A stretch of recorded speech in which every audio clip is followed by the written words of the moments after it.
Hello everyone, आज हम लोग डिस्कस करेंगे रीढ़ की हड्डी में दर्द।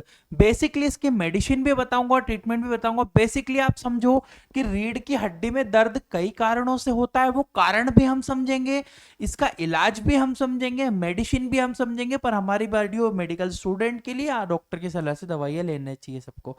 स्पाइनल कोड, बेसिकली स्पाइनल या रीढ़ की हड्डी जिसे स्पाइनल पेन भी कहते हैं, पीछे इस तरह से आपको यहां से लेकर यहां तक कहीं भी दर्द हो सकता है स्पाइनल में, डिपेंड ऑन कंडीशन। तो समझिएगा, spinal pain means pain in the neck, back, lower back, यानी कि स्पाइनल पेन का मतलब होता है गर्दन, पीठ या कमर में दर्द का होना। वो गर्दन में हो सकता है, बीच में पीठ पे हो सकता है, शोल्डर के आसपास हो सकता है और नीचे सर्वाइकल में पेन आपको हो सकता है। ठीक है, तो पेन में भी स्टार्ट सडनली और डेवलप स्लोली। बोलना है कि दर्द अचानक भी शुरू हो सकता है और कभी कभी कुछ केसेस में किसी पेशेंट को धीरे धीरे धीरे धीरे दर्द बढ़ता ही जाता है। Pain often increase after the long sitting और लिफ्टिंग वेट। बोलना है लंबे समय तक बैठने या वजन उठाने की वजह से दर्द पेशेंट का बढ़ता ही जाता है।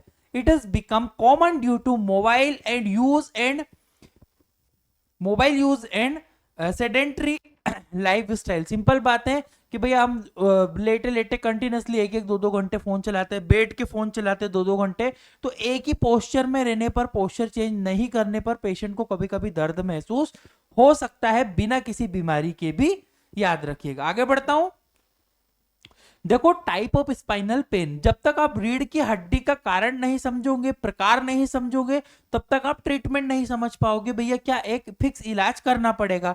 तो एक होता है सर्वाइकल पेन। सर्वाइकल पेन यानी कि गर्दन का दर्द। आपको यहां पे गर्दन के हिस्से में यहां से लेकर यहां तक, थोड़ा सा नीचे तक आपको पेन होगा। तो pain occurs in neck region which is the upper part of the spine, यानी कि यह दर्द रीढ़ की ऊपरी हिस्से यानी कि गर्दन में होता है। यहां पे आपको दर्द महसूस होगा। It is a common people who use mobile और कंप्यूटर और लॉन्ग आवर, यानी कि कंटिन्यूसली फोन चला रहे हो, बैठे हो, उसकी वजह से कंप्यूटर यूज करो, लैपटॉप यूज करो, तो हो सकता है neck stiffness and difficulty in turning of head, यानी कि कभी कभी क्या होता है पेशेंट को ऐसे सर घुमाने में भी दर्द, कभी कभी पिलो ऊपर रखने पे भी ये दर्द हो सकता है। ये कॉमन कंडीशन है, without any disease, without any बीमारी। क्लियर है।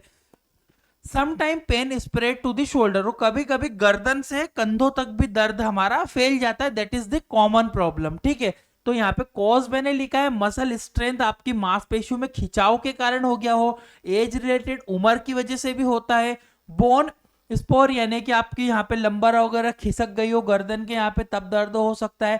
नर्व कंप्रेशन, नस के दबने से सबसे कॉमन एक बीमारी है, नर्व दबने के कारण, नर्व कंप्रेशन के कारण आपको दर्द हो सकता है, जो कि सीटी एमआरआई में क्लियर हो जाता है। रूमेटोइड आर्थराइटिस के कारण भी आपको दर्द हो सकता है। ये चीज बहुत अच्छे से ध्यान में आप रखिएगा। नेक्स्ट दूसरा टाइप होता है थोरेसिक पेन। अभी आप दर्द के प्रकार को समझ रहे हो, फिर इसके इलाज को बताऊंगा, लास्ट में मैं आपको प्रिस्क्रिप्शन भी बताऊंगा। ठीक है, तो pain occurs in the middle part of the back, यानी कि थोरेसिक पेन क्या होता है, थोरेसिक पेन होता है या पीठ के बीच वाले हिस्से में दर्द। अब यहाँ पे दर्द हो रहा है आपको, सेंट्रली पेन हो रहा है, कभी कभी हल्का कंधे तक भी दर्द जाता है, बट सेंट्रल में ज्यादा पेन रहता है। It may happen due to poor posture, muscle strength, आप मांसपेशियों को स्ट्रेच ठीक से नहीं हो रहा हो, और पोस्चर मतलब ठीक ढंग से आप नहीं बैठ पा रहे हो, उस वजह से आपको ये प्रॉब्लम होती है।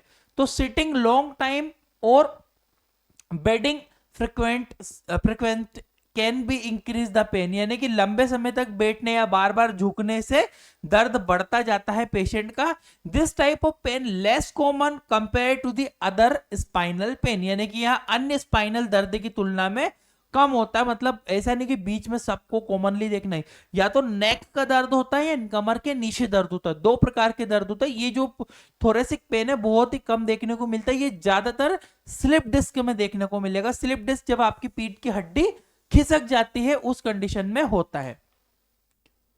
लंबर पेन, अब देखो तीसरा प्रकार है लंबर पेन। लंबर का दर्द pain occurs in the lower back area, यानी कि नीचे वाले हिस्से में, कमर के इस वाले हिस्से में दर्द होगा। It is the most common type of the spinal pain, ये सबसे आम या सामान्य कारण होता है। It often happen after the lifting heavy weight और सडन मूवमेंट, यानी कि कोई भारी वजन उठा लिया हो या एकदम हमने रनिंग कर ली हो, दौड़ लिया हो, या कोई एकदम वजन सडन एक्टिविटी हमने करी हो, उस वजह से होता है।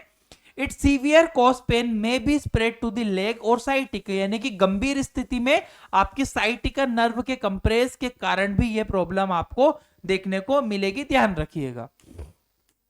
आइए कॉजेस को समझ लेते, क्या क्या कारण हो सकते हैं। Muscle strain due to heavy working, कोई ज्यादा हेवी वर्क करता हो, हेवी लोड उठाता हो, या फिर wrong posture during the sitting, यानी कि सोते समय आप रॉन्ग पोस्चर कर रहे हो। इसके अलावा स्ट्रेडिंग, मोबाइल वगैरह आप यूज करते हो।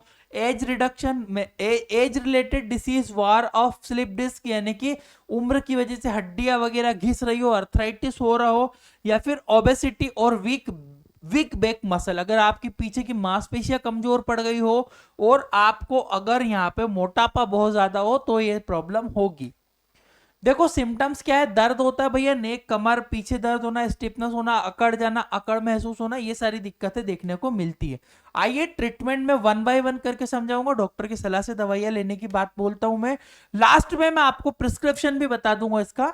तो मायोस्पास टेबलेट होती है, Myospas tablet, it is the relax tight muscle to reduce the muscle spasm. अगर आपकी मांसपेशियां अकड़ी हुई है, उसकी वजह से दर्द हो रहा है, तो आपको जो है क्लोरजोक्सोन जो होता है, क्लोरजोक्सोन विद पैरासीटामोल, क्लोरजोक्सोन मसल रिलैक्सेंट है, पैरासीटामोल एज अ एंटीपायरेटिक और एंटी एनाल्जेसिक भी काम करता है। मसल रिलैक्स और एनाल्जेसिक, दर्द और मांसपेशियों में अकड़न को ये कम करता है, ये बहुत अच्छा होता है क्लोरजोक्सोन। इसमें help to reduce back stiffness and improve the body movement.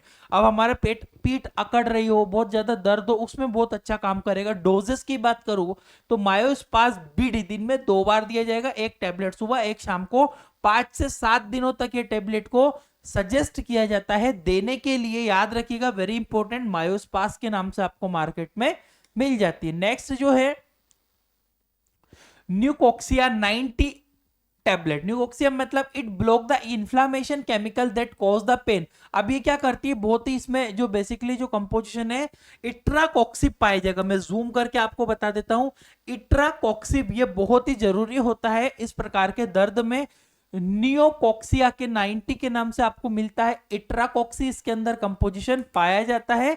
और ये जो टेबलेट होती है, आपकी मांसपेशियों में दर्द हो रहा है, अकड़ हो रहा है, ऐसे केमिकल रिलीज हो रहे हैं जिनको बाइंड करके आपके दर्द की गति को कम करता है। Give the strong relief severe spinal pain and arthritis, किसी प्रकार के आर्थराइटिस, स्पाइनल पेन में बहुत ज्यादा अच्छे से ये काम करेगा। नेक्स्ट तीसरे नंबर पे जो होता है प्रिगलिन एम के नाम से आपको मिलता है। It reduce the nerve related pen, अगर नर्व कंप्रेशन हो रहा है, नर्व कंप्रेस हो रही है, स्पाइनल में बहुत ज्यादा दर्द है, तो ये एक हेवी पेन किलर की तरह भी काम करेगा नर्व पेन में। मिथाइल कोबालामिन भी इसके अंदर है, जो कि हेल्प करेगा, रिपेयर करेगा स्ट्रेंथ एंड डैमेज नर्व, जो कि नासपेशियों में जो डैमेज हुआ है, that will be improve by the methyl cobalamin. इस तरह से आपको मिल जाता है प्रिगेबालिन प्लस मिथाइल कोबालिन का है। प्रिगेसिन एम के नाम से मिल रहा है मार्केट में, प्रिगलिन एम भी आता है और भी नाम से मिल जाता है। डोजेस बेसिकली कैप्सूल ये होता है प्रिगलिन एम, जो एचएस यानी कि रात के समय सोते समय एक बार दिया जाता है 10 से 15 दिनों तक, फिर धीरे धीरे इसका डोज बढ़ा सकते हैं और आराम होने पर स्लो स्लो स्लो इसका डोज हम कम भी कर सकते हैं। प्रिगलिन एम कैप्सूल का ध्यान रखिएगा। एक आता है कैप्सिकन क्रीम, ये भी आपको यूज करना है। इट रिड्यूस द, ये बहुत ज्यादा सीवियर पेन में बहुत अच्छा काम करती है, किसी भी प्रकार के दर्द। It reduce the pen signal करती है, नर्व एंडिंग में जो भी दर्द हो रहा है उसको रिड्यूस करती है। Provide relief in muscle pain and chronic back pain, अगर बहुत लंबे समय से दर्द हो तो आपकी जो कैप्सासिन जो है, कैप्सासिन एचपी के नाम से मिलती है, बहुत ही अच्छी है क्रीम होती है। 3 से 4 बार 5 बार आप लगा सकते हो, जरूरत के हिसाब से 2-3 बार तो यूज होती है। अच्छा, अब इसमें हम लोग पूरा प्रिस्क्रिप्शन समझ लेते हैं भैया, पेशेंट को पूरा प्रिस्क्रिप्शन कैसे बनेगा। तो देखो टैबलेट मायोस्पास देंगे बीडी दिन में 2 बार 5 दिनों के लिए। न्यूकोक्सिक 90 ओडी देंगे, दिन में 1 बार देंगे हम लोग 5 दिनों के लिए। प्रिगलिन एमएचएस रात में सोते समय 1 बार प्रिस्क्राइब करेंगे। कैप्सासिन जेल लोकल अप्लाइड करना है जहां पे दर्द हो रहा है, 2 से 3 बार दिन में पेनफुल कंडीशन में, पेनफुल एरिया में। एडवाइस करना है भैया हैवी वेट नहीं उठाना है और मेंटेन करेक्ट पोस्चर, पोस्चर ठीक रखना है, ठीक से लेटना है, ठीक से बैठना है, ये सारी चीजें हम लोग इस तरह से सजेस्ट करेंगे। अच्छा, अगर इस तरह की पीडीएफ आपको चाहिए, आप मेडिकल छात्र हो, नॉर्मल आदमी, डॉक्टर की सलाह से दवाइयां लेना, बट अगर आप पीडीएफ चाहिए हमारी, तो एक छोटा सा हम लोग कोर्स प्रोवाइड करते केवल और केवल 350 में। 6 महीने तक आपको पढ़ाएंगे, हिंदी इंग्लिश लैंग्वेज में पढ़ाएंगे, इस प्रकार के सुंदर से पीडीएफ आपको मिल जाएगी हमारी एप्लीकेशन के अंदर। ये पूरा कोर्स डिस्क्रिप्शन कमेंट बॉक्स की लिंक में है, और ये हमारी एप्लीकेशन में मिलता है इंडियन मेडिकल लेक्चर। सीधा सीधा आप प्ले स्टोर पर डालो इंडियन मेडिकल लेक्चर, आ जाएगा, स्क्रीनशॉट लेके रख लेना आप आराम से इसका। और ये आप 350 वाला कोर्स खरीदना, सभी दवाइयों के नोट्स इंग्लिश हिंदी भाषा में दोनों में मिलेगा। 6 महीने की वैलिडिटी, कोर्स में हम एक्सपीरियंस सर्टिफिकेट भी बता देता हूं, ये एक्सपीरियंस सर्टिफिकेट भी आपको एप्लीकेशन में प्रोवाइड होगा 6 महीने में हमारा कोर्स कंप्लीट होने पर। ये एप्लीकेशन के अंदर मिलता है, ये वाला कोर्स है जिसमें पूरा सिखाया जाता है डिटेल से। व्हाट्सएप नंबर पर आप हमें डिटेल भी ले सकते हो। Thank you for watching guys, your Indian medical lecture.